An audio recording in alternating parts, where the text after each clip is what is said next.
हाय। आजकल ना आप सब लोग इंस्टाग्राम या यूट्यूब पे एक टर्म सुन रहे होंगे, बृहस्पति अतिचारी हो गया, 8 साल के लिए हो गया, धर्म का उठान होगा हिंदुस्तान के अंदर, 8 साल भारत के लिए बहुत टफ होने वाले हैं। वो ठीक बात है, उसके और भी कॉम्बिनेशन है, बट बृहस्पति के अतिचारी होने से उसका कुछ लेना-देना नहीं है और कोई भी ग्रह 8 साल के लिए अतिचारी नहीं होता है। अतिचारी का मतलब सिंपल सा ये समझिए कि सूरज के पास जब भी कोई ग्रह जाता है, जितना नज़दीक जाता है वो, तो उसकी स्पीड बढ़ जाती है क्योंकि सूर्य आग का गोला है, उसमें बहुत हीट है।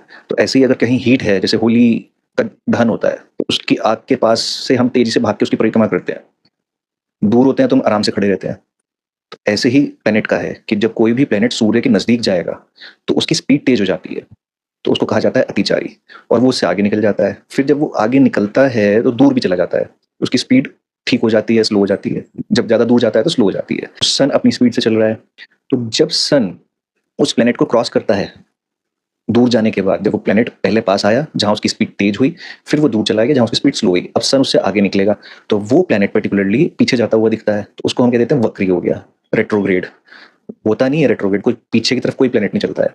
वो सिर्फ़ हमें ऐसा लगता है, जैसे हम ट्रेन में जा रहे होते हैं, तो कोई अगर ट्रेन खड़ी है और हमारी आगे जा रही है, ट्रेन तो हमें लगता है ना कि हमारे साथ वाली पीछे जा रही है। वो वाला कांसेप्ट है, मैंने पहले भी कई बार बताया है।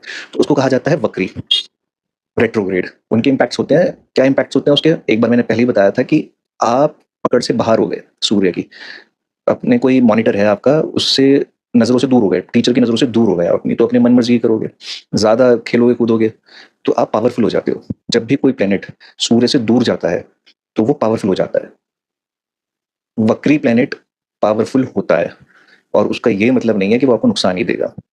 अब एक तीसरी टर्म जो होती है, आजकल काफ़ी लोग मेरे पास आते हैं अपनी कुंडली दिखाने और वो पहले खुद ही बोलते रहते हैं, अपना टाइम खुद ही बर्बाद करते हैं। उनको एक फिक्स टाइम मिलता है स्लॉट, उसमें वो आधा टाइम तो अपनी जानकारी दिखाने में ही निकाल देते हैं कि मेरा ये प्लैनेट अस्त है, वो वक्री है। अब अस्त प्लैनेट क्या होता है? कॉम्बस्ट जिसको बोलते हैं। सूर्य की अग्नि में के पास जब भी कोई प्लैनेट आ गया तो उसको कहा जाता है जल गया वो। मैं इसको बहुत एक लेमन लैंग्वेज में समझा रहा हूँ कि वो जल गया, कॉम्बस्ट हो गया। जैसे मोलाइसिस होता है ना, तो सेल्फ कंबशन होता है उसके अंदर। तो ऐसे ही जब प्लैनेट सूर्य के पास गया तो उसके अंदर गर्मी बढ़ गई, तो उसका जो तेज है वो कम हो गया। इसको फिर से ऐसे ही लो कि आप जो एक्टिविटी होलिका दहन के टाइम पे ठीक जहाँ होली जल रही है वहां खड़े होके नहीं कर सकते हो, आप उससे दूर जाके कर सकते हो। आपका तेज कम हो जाता है ना वहां पे भी जाके, अग्नि के पास जलने लगते हो आप। वही प्लैनेट के साथ है, तो उसको ही कॉम्बस प्लैनेट बोला जाता है कि उसकी पावर कम हो गई है क्योंकि वो अपने आप को बचाने में लगा हुआ है, जैसे हम भी बचाते हैं हीट से अपने आप को। इसलिए वो तेज हो जाता है कि जल्दी भागो यहाँ से, हीट से दूर जाना है। ये मैं एक कॉन्सेप्ट समझाने के लिए कह रहा हूँ, इसको लिटरली ऐसे ही मत लेना, but try to understand the concept. तो वो कॉम्बस्ट हो जाता है। जब वो उससे आगे निकलेगा, यानी कि उससे थोड़ा दूर जाएगा और आगे निकलेगा, तो वो कम्बशन उसका खत्म हो जाता है। जनरली होता क्या है, एक राशि पहले और एक राशि बाद में ही कम्बशन होता है, जहाँ पे भी सूर्य हो।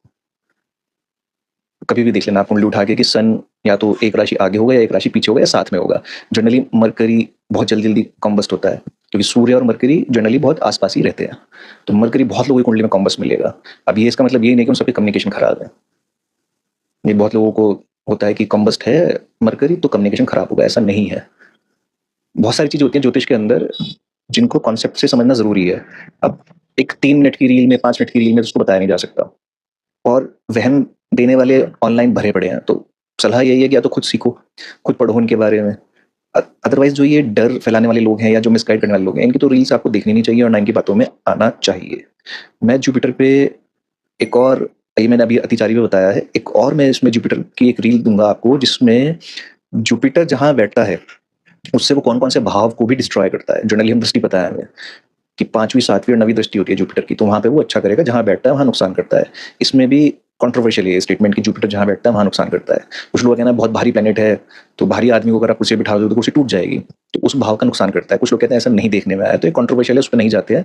ये दृष्टि है, शुभ दृष्टि होती है, तो जहाँ-जहाँ दृष्टि डालता है अच्छा ही करेगा, ऐसा भी नहीं है। उसके अलावा भी कुछ कॉन्सेप्ट है, जिसमें वो अपनी दृष्टि से अलग कुछ भावों का नुकसान करता है और ये मैंने बहुत सारी कुंडलीज़ पे उसको अप्लाई करके क्रॉस चेक भी किया है, ऐसा होता है। तो नेक्स्ट रील में उसी के बारे में आपको बताऊँगा।